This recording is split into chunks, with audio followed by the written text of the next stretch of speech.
Puji Tuhan, senang sekali menyapa Bapak Ibu pagi hari ini. Selamat berbakti, selamat beribadah, selamat menikmati hadirat Tuhan. Kami berdoa jemaat sekalian dalam keadaan melimpah dalam kasih karunia Tuhan, melimpah dengan segala yang baik yang Tuhan sediakan di dalam kehidupan kita. Amin. Nah, judul firman Tuhan pagi hari ini adalah perkataan iman. Mari kita siapkan hati kita. Kita akan bersama-sama menerima kebenaran firman-Nya yang luar biasa. Mari kita tunduk kepala, kita berdoa. Bapa di surga, kami sungguh bersyukur kepada Engkau karena Tuhan Allah begitu baik. Hari ini kami masih bisa berbakti, beribadah bersama-sama, menikmati firman-Mu yang hidup. Berbicaralah kepada kami ya Tuhan. Pakailah hamba-Mu yang terbatas, yang sederhana. Biarlah firman-Mu menjadi jawaban atas seluruh kehidupan kami. Firman-Mu memuaskan kami. Firman-Mu mengambil tempat yang terbaik dalam setiap hidup kami Tuhan. Sehingga kami hari demi hari dimerdekakan, dikuatkan, dan menyaksikan betapa indah segala rancangan-Mu di dalam hidup kami. Berbicaralah kepada kami Bapa. Urapan-Mu melawat setiap kami di dalam nama Yesus. Kami berdoa. Amin. Puji Tuhan, perkataan iman. Bagaimana kita sebagai orang percaya memiliki perkataan iman? Kita berkata-kata dengan iman kita, dengan keyakinan kita yang kita terima di dalam Tuhan kita Yesus Kristus. Karena itu kita mau belajar hari ini bersama-sama dari seorang Abraham. Bagaimana Abraham melihat janji-janji Allah digenapi dalam kehidupannya. Sesungguhnya Tuhan Allah telah menyediakan segala yang kita butuhkan, segala yang kita perlukan. Ya, Ia sudah menjamin segala berkat di atas kayu salib. Nah, tetapi bagaimana kita melihat itu semua kita terima dalam hidup kita? Bagaimana kita bisa melihat apa yang direncanakan oleh Allah terjadi dalam kehidupan kita? Kita belajar dari seorang Abraham. Dikatakan dalam Kejadian 15 ayat 1 sampai 16. Kemudian datanglah firman Tuhan kepada Abraham dalam suatu penglihatan. Janganlah takut Abraham, akulah perisaimu, upahmu akan sangat besar. Abraham menjawab, ya Tuhan Allah, apakah yang akan kau berikan kepada aku? Karena aku meninggal dengan tidak mempunyai anak, dan yang akan mewarisi rumahku ialah Eliezer orang Damsyik itu. Lagi kata Abraham, engkau tidak memberikan kepadaku keturunan sehingga seorang hambaku nanti menjadi ahli warisku. Tetapi datanglah firman Tuhan kepadanya demikian, orang ini tidak akan menjadi ahli warismu, melainkan anak kandungmu. Dialah yang akan menjadi ahli warismu. Lalu Tuhan membawa Abraham keluar serta berfirman, coba lihat ke langit, hitunglah bintang-bintang. Jika engkau dapat menghitungnya, maka firman-Nya kepadanya, demikianlah banyaknya nanti keturunanmu. Lalu percayalah Abraham kepada Tuhan, maka Tuhan memperhitungkan hal itu kepadanya sebagai kebenaran. Nah Bapak Ibu, Abraham galau ya, karena tradisi Israel ya, kalau orang tidak punya anak berarti itu sebuah aib. Nah, ini yang menjadi kekhawatiran, kegalauan seorang Abraham. Buat Abraham semua percuma. Ya, apa yang ia usahakan, berkat-berkat yang ia peroleh percuma kalau dia tidak memiliki anak. Nah, tetapi hari ini kita bisa melihat bagaimana Tuhan memproses seorang Abraham untuk menerima segala janji-janji. Sebab Tuhan kita adalah Allah yang setia dengan janjinya. Nah, namun Tuhan mau kita siap terlebih dahulu untuk menerima janjinya. Bagaimana Tuhan Allah mempersiapkan janjinya, bagaimana Allah mempersiapkan Abraham untuk menerima janji-janjinya, kita akan belajar bersama-sama. Nah, saudara, sesungguhnya berkat itu berasal dari kata eulogia. Ya, eulogia itu dari dua suku kata, eu baik dan logia kata-kata ya. Kalau digabung berarti berkat itu adalah perkataan yang baik. Nah, perkataan iman sudah pasti adalah perkataan yang baik. Waktu kita memiliki perkataan iman, di situ ada berkat. Nah, karena itu Tuhan Allah sedang mempersiapkan Abraham untuk memiliki perkataan iman. Oh. Bagaimana Allah mempersiapkan Abraham untuk memiliki perkataan iman? Kita akan saksikan kita akan melihat di ayat-ayat yang selanjutnya. Tapi saya mau saudara mengerti, Tuhan mau kita memiliki perkataan iman. Sebab di dalam 2 Korintus 4 ayat 13 berkata, namun karena kami memiliki roh iman yang sama, seperti ada tertulis, aku percaya sebab itu aku berkata-kata, maka kami juga percaya sebab itu kami juga berkata-kata. Orang dunia ini, kemanusiawian kita akan berkata-kata sesuai dengan apa yang ia lihat. Tetapi di dalam iman, saudara dan saya bukan berkata-kata berdasarkan apa yang kita rasakan, berdasarkan apa yang kita lihat, tetapi apa yang kita percaya, apa yang Tuhan janjikan, apa yang Tuhan nyatakan di dalam kehidupan kita. Nah, di sini Tuhan Allah mau mengubah perkataan Abraham, karena Abraham memiliki perkataan yang buruk. Nah, tadi dikatakan di dalam ayat yang kedua dan yang keempat, Abraham menjawab, ya Tuhan Allah, apakah yang engkau akan berikan kepadaku? Karena aku akan meninggal dengan tidak mempunyai anak. Yang akan mewarisi rumahku ialah Eliezer orang Damsyik itu. Lagi kata Abraham, engkau tidak memberikan kepadaku keturunan, sehingga seorang hambaku nanti menjadi ahli warisku. Tetapi datanglah firman Tuhan kepadanya demikian, orang ini tidak akan menjadi ahli warismu, melainkan anak kandungmu, dialah yang akan menjadi ahli warismu. Abraham memiliki perkataan yang buruk dalam hidupnya. Kenapa? Karena dia berfokus kepada apa yang ia bisa lihat, apa yang ia bisa saksikan. Sudah sekian tahun mengikut Tuhan, saya tidak kunjung memiliki keturunan. Padahal Tuhan berjanji membuat keturunanku seperti pasir, seperti bintang di langit. Tapi kok nggak kunjung kelihatan ujungnya, ujung pangkalnya. Nah, Abraham berfokus kepada apa yang ia bisa lihat dan apa yang ia bisa rasakan. Sehingga apa yang terjadi? Lahirlah ungkapan bibir yang buruk. Lahirlah perkataan yang buruk, ya. Nah, sesungguhnya iblis bekerja lewat situasi yang kita bisa rasakan, yang bisa kita lihat, untuk mengisi hati kita dengan perbendaharaan, ya, mengisi perbendaharaan hati kita dengan hal-hal yang buruk, hal-hal yang negatif, hal-hal yang menakutkan, ya, lewat resesi, lewat peperangan, PHK, bangkrut yang saat ini melanda banyak orang, ya, bencana alam yang akhir-akhir ini kita juga bisa saksikan terjadi di negeri kita, ya, mulai dari banjir, gunung meletus, ya, tsunami, kecelakaan, ya, lewat pembunuhan yang kita lihat di sosial media, ya, lewat penyakit pandemi yang saat ini belum selesai, ya, lewat kematian, pemerkosaan. Sesungguhnya iblis bekerja lewat semua itu untuk mengisi perbendaharaan hati manusia dengan hal-hal yang negatif. Sehingga apa? Dari sana akan timbul perkataan yang negatif juga.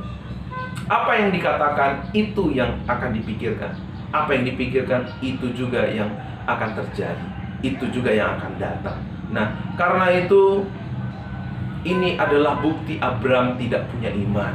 Karena itu Tuhan Allah berkata, ya, jangan takut, sebab Abraham takut. Waktu tidak ada iman, maka di situ akan ada ketakutan.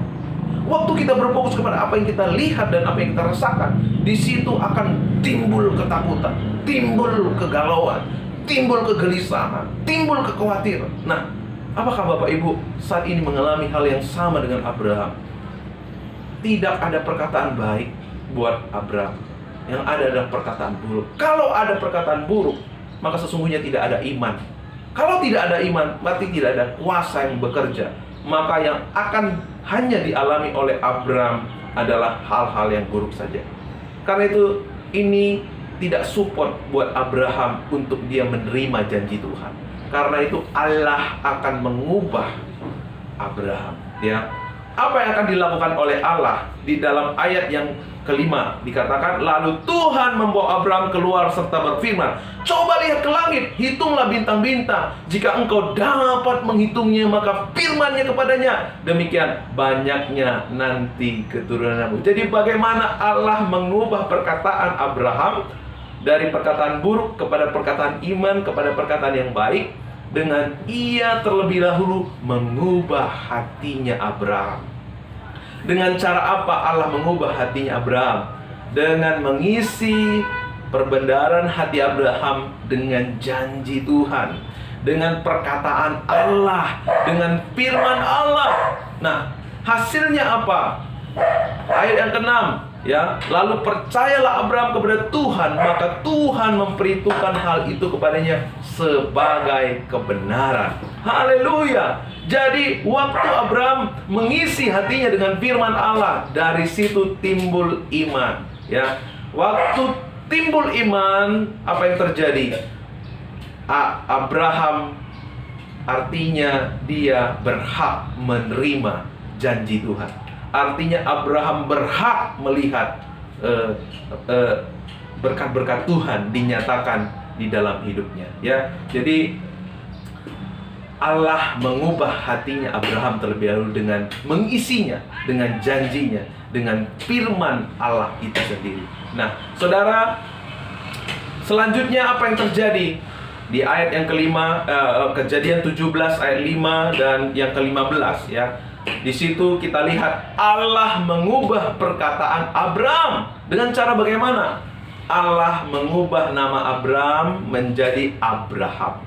Apa arti kata Abraham? Abraham artinya adalah bapa sejumlah besar bangsa, ya. Bapa sejumlah besar bangsa, ya. Sarai, lalu yang mengubah nama Sarai menjadi Sarah, ya. Artinya apa? Artinya ibu, ya, banyak bangsa. Nah, saudara bisa bayangkan, ya, Abraham komunikasi dengan istrinya di rumah. Hei, ibu banyak bangsa, sudah makan belum? Ya, lalu Sarai juga berkata kepada Abraham, hei, bapak banyak bangsa, sudah mandi belum? Nah, bapak ibu bisa bayangkan apa yang akan orang katakan, ya. Tapi inilah perkataan iman. Inilah perkataan iman. Kita berkata-kata bukan berdasarkan apa yang kita bisa rasakan dan apa yang kita lihat, ya. Karena waktu Abraham berkata seperti itu dengan istrinya, pasti orang berpikir, wah, ibu banyak bangsa, bapak banyak bangsa, dari mana jalannya? Dia kan belum punya anak, ya, ya kan? Nah, tetapi inilah perkataan iman. Kita berkata-kata bukan dari apa yang kita bisa lihat, dari apa yang kita belum bisa rasakan, tetapi kita berkata-kata dari apa yang kita percayai. Di situ ada kuasa yang bekerja karena ada iman, ya. Maka di situ kita akan lihat segala yang baik akan menghampiri kehidupan kita. Segala yang direncanakan Tuhan akan menghampiri kehidupan kita. Apa yang terjadi ketika hati Abraham diubah, lalu perkataannya juga diubah oleh Tuhan? Tidak sampai setahun, maka lahirlah Ishak dengan penuh keajaiban. Karena di usianya yang 100 tahun, istrinya yang sudah mati haid, ia bisa melahirkan seorang anak yang bernama Ishak. Nah, jadi saudara, saya mau kita mengerti bahwa Tuhan mau kita memiliki perkataan iman.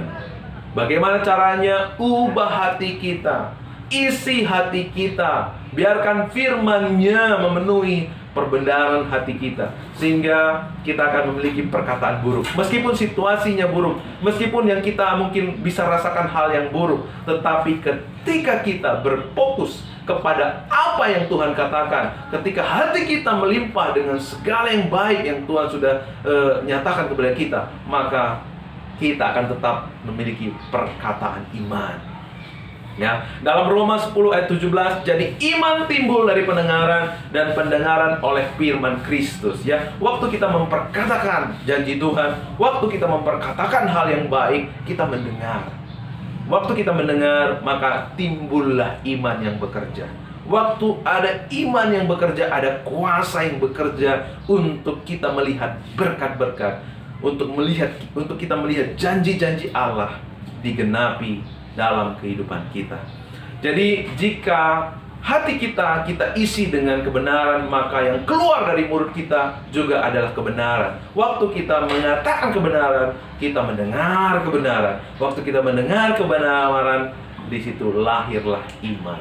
Nah, mari kita isi perbenaran hati kita, ya. Karena di dalam kita mengisi perbenaran hati kita, kita sedang mempersiapkan diri kita untuk mewarisi setiap janji-janji Allah, untuk melihat berkat-berkat dicurahkan di dalam kehidupan kita. Dalam Lukas 6 ayat 45, ya, orang yang baik mengeluarkan barang yang baik dari perbenaran hatinya yang baik, dan orang yang jahat mengeluarkan barang yang jahat dari perbendaharanya yang jahat, karena yang diucapkan mulutnya meluap dari hatinya. Nah, jadi apa yang diucapkan oleh seseorang, karena itu yang ada dalam perbenaran hatinya. Kalau yang baik yang ia ucapkan, maka berarti dalam hatinya, ya, penuh melimpah. Perbenaran hatinya penuh melimpah dengan hal-hal yang baik. Tapi kalau yang jahat keluar, yang buruk, yang negatif keluar, berarti hatinya diisi oleh hal-hal yang buruk. Nah, ini yang saya tadi katakan, iblis bekerja mengisi perbenaran hati manusia dengan berita-berita buruk yang kita dengar dari televisi, yang kita bisa lihat di internet. Nah, itu sebagai alat-alat iblis. Karena itu jangan biarkan, ya, kabar-kabar buruk mengisi hati kita. Jangan biarkan drakor, jangan biarkan sinetron, jangan biarkan cerita-cerita buruk mengisi hati dan pikiran kita. Biarkanlah firman-Nya mengisi hati dan pikiran kita. Amin. Ya, sebab kalau tidak ada perkataan baik, maka tidak ada berkat, ya. Karena apa? Di dalamnya tidak ada iman. Ini yang iblis mau. Iblis gak mau kita melihat janji Allah digenapi. Iblis gak mau kita melihat berkat-berkat Allah dicurahkan kepada hidup ke dalam hidup kita. Padahal berkat sudah Tuhan jamin di atas kayu salib. Nah, karena itu mari kita memperkatakan hal-hal yang baik, memperkatakan janji Tuhan. Buang perkataan buruk dari hati dan mulut kita, ya. Dikatakan, ya, di dalam Amsal 18:21, hidup dan mati dikuasai lidah. Siapa suka menggemakannya akan memakan buahnya. Nah, sesungguhnya siapa kita hari ini adalah apa yang kita katakan di masa yang lalu. Nah, maukah Bapak Ibu melihat masa depan saudara menjadi lebih baik? Tentunya mau dong, ya. Karena itu mari ubah perkataan kita, ya. Karena apa yang kita katakan itu yang kita pikirkan, apa yang kita pikirkan itu yang kita lakukan. Apa yang kita lakukan itulah diri kita. Nah, kalau kita memperkatakan yang baik, maka kita akan memikirkan hal yang baik, dan itu yang akan kita lakukan, dan itu juga yang akan datang kepada kita. Oleh sebab itu, mari buang perkataan yang buruk. Kita buang perkataan yang negatif, ya. Kita nggak mau, ya, Tuhan nggak mau yang datang menghampiri setiap kehidupan jemaatnya adalah hal-hal yang buruk. Padahal Tuhan sudah jamin segala yang baik di atas kayu salib. Nah, tetapi kalau kita tetap mengisi hati kita, pikiran kita dengan hal-hal berita-berita buruk, dengan kabar-kabar negatif, ya, yang kita dengar, yang kita bisa lihat, maka apa yang terjadi? Galau, ketakutan, tidak ada damai sejahtera, jauh dari sukacita, sama seperti Abraham, ya. Padahal Tuhan sudah berjanji, tapi ia tidak memiliki sukacita, damai, malahan ia galau. Maka Tuhan bilang, jangan takut Abraham, ya. Malahan apa yang terjadi di ayat yang kedua tadi kita bisa melihat Abraham itu komplain, ya. Apakah yang engkau berikan kepadaku, ya, menuntut. Abraham datang kepada Tuhan dengan menuntut, ya. Ini artinya ada kekosongan, ada gundah gulana, ada ketakutan yang Abraham alami dalam hidupnya. Karena itu Allah mau kita mengubah hati kita dan mengubah perkataan kita. Biarkan firman-Nya, biarkan janjinya yang mengisi, memenuhi hati kita. Dan biarkan mulut kita senantiasa memperkatakan yang baik, memperkatakan firman-Nya, memperkatakan janjinya. Saya adalah dulu seorang yang parah sekali ya. Hidup saya itu penuh dengan hal yang negatif ya. Karena masa kecil saya sangat suram sekali ya, penuh dengan cacian, penuh dengan bulian gitu ya.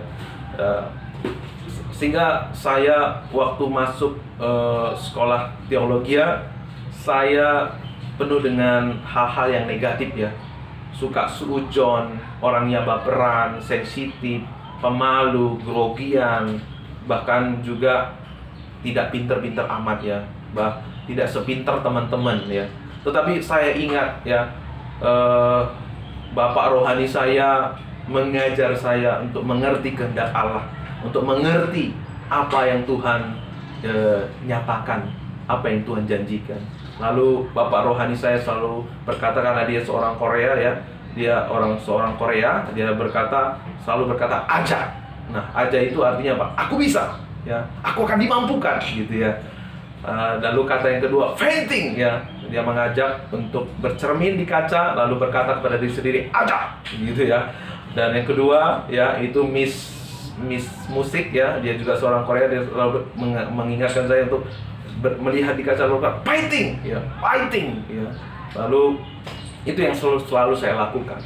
Tiap kali saya merasa tidak sulit untuk bangkit, waktu saya mulai merasa lemah, saya kembali ke kaca lalu berkata, aja, aku bisa, aku dimampukan ya. Karena itu saya belajar ya, untuk setiap kali diperhadapkan dengan pelayanan, untuk berkata aja ya, dan berkata fighting. Nah, dan di saat itu saya merasa Tuhan bekerja, memampukan, meninggalkan karakter-karakter yang tidak baik, sifat-sifat yang buruk ya, sehingga saya bisa berdiri hari ini itu karena firman Tuhan yang bekerja dalam kehidupan saya. Nah, ini yang Tuhan mau, kita menggunakan kuasa yang ada pada kita dengan kita memperkatakan iman. Mari kita banyak mengisi hati kita dengan segala yang baik, segala janji, segala perbuatan yang Tuhan kerjakan ya. Mari kita banyak mendengar kesaksian-kesaksian yang kita bisa dengar dari saudara seiman kita.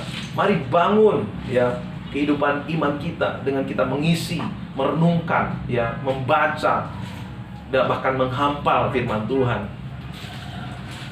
Saya juga selalu mengajak Bapak Ibu untuk berkata tiap kali bangun pagi, Bapak, aku bersyukur karena kutuk, hukuman, dan kematianku sudah Engkau tanggung di atas di atas kayu salib. Dan oleh karena kasih karunia-Mu, aku mengalami segala yang baik yang Tuhan sediakan bagiku. Nah, mari katakan, kalau Bapak Ibu ya belajar mengatakan hal-hal yang baik, kita akan menyaksikan hal-hal yang baik.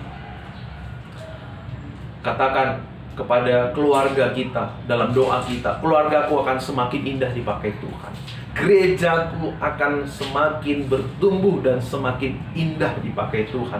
Akan menjadi gereja yang saling melengkapi, akan menjadi gereja yang menjangkau banyak jiwa-jiwa bagi Tuhan.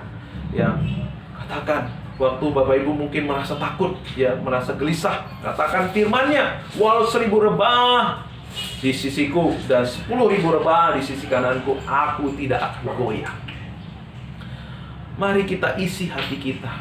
Jangan biarkan hati kita diisi dengan drakor, dengan berita-berita buruk dari TV atau medsos. Buang perkataan negatif, ya. Ada orang suka berkata, mampus aku, mati aku, jelek kamu, jelek aku. Nah, itu adalah perkataan negatif, tidak ada kuasa di dalamnya. Jika ada tantangan hidup yang saat ini menapa Bapak Ibu, katakan aja, ya, di dalam Dia aku pasti bisa. Jika Bapak Ibu sedang bergumul untuk kesehatan, katakan dengan bilur-bilurnya aku akan sembuh, ya. Jikalau ada beban berat yang menimpa Bapak Ibu saat ini, katakan segala perkara dapat kutanggung di dalam Dia yang memberikan kekuatan kepadaku. Jika kita sedang diperhadapkan dengan kebutuhan hidup, katakan bukan aku yang mengejar berkat, tetapi Tuhan yang akan mengutus berkat-berkat-Nya dalam kehidupan aku, ya. Janji Tuhan menjadikan kita sebagai anak-anaknya Raja Wali, maka katakan, ya, Aku bukan anak ayam, tetapi aku adalah anak Raja Wali. Ya. Karena itu sering saya berkata kepada Bapak Ibu untuk berkata kepada diri sendiri, aku adalah orang yang paling disayang oleh Tuhan. Aku akan melihat kebaikan-kebaikan hatinya Tuhan. Nah, mari jangan berhenti memperkatakan segala yang baik, segala janji Tuhan. Karena di dalamnya ya ada kuasa yang akan bekerja untuk menghampiri, untuk kita bisa melihat berkat-berkat menghampiri setiap kehidupan. Selamat menikmati kuasa dalam perkataan. Selamat menikmati kuasa firman Tuhan yang membawa kita kepada kemenangan. Amin. Selamat hari Minggu. Tuhan Yesus memberkati. Mari kita tunduk kepala. Bapak, kami bersyukur buat firman-Mu. Biar firman-Mu Tuhan yang sudah hamba-Mu sampaikan, Allah sendiri yang memateraikan, Allah sendiri yang menyempurnakan, sehingga tidak ada jemaat-Mu yang tidak diberkati lewat kebenaran firman Tuhan hari ini. Kami terus dibawa kepada rencana Tuhan. Kami terus dipersiapkan untuk menerima janji-janji Tuhan. Terima kasih Bapak buat firman-Mu. Berkat-Mu juga mengalir sepanjang minggu ini Tuhan. Jemaat-Mu boleh terus menikmati kebenaran firman-Mu yang memerdekakan, jauh dari sakit penyakit, jauh dari mara bahaya, jauh dari kecelakaan. Berkati usaha pekerjaan jemaat-Mu ya Bapa, Engkau yang membuat berhasil. Berkati anak-anak kami dalam studi, dalam pertumbuhan, secara fisik, mental, bahkan rohani. Semuanya dalam tuntunan-Mu, semua dalam pemeliharaan-Mu Bapa. Sehingga anak-anak kami Bapa seperti anak-anak Raja Wali. Sehingga lewat anak-anak kami Bapa, kami senantiasa semakin hari memuji dan memuliakan Engkau. Terima kasih Bapa untuk sepanjang minggu ini. Kami percaya pemeliharaan perlindungan-Mu sempurna dalam hidup kami. Kebajikan, kemurahan belaka yang akan mengikuti kami sepanjang umur hidup kami. Terima kasih Tuhan untuk pembelaan-Mu. Terima kasih Bapa untuk kemenangan yang Tuhan sudah jamin di atas kayu salib. Terpujilah Engkau kekal sampai selama-lamanya. Haleluya. Amin. Puji Tuhan, ibadah kita sudah selesai.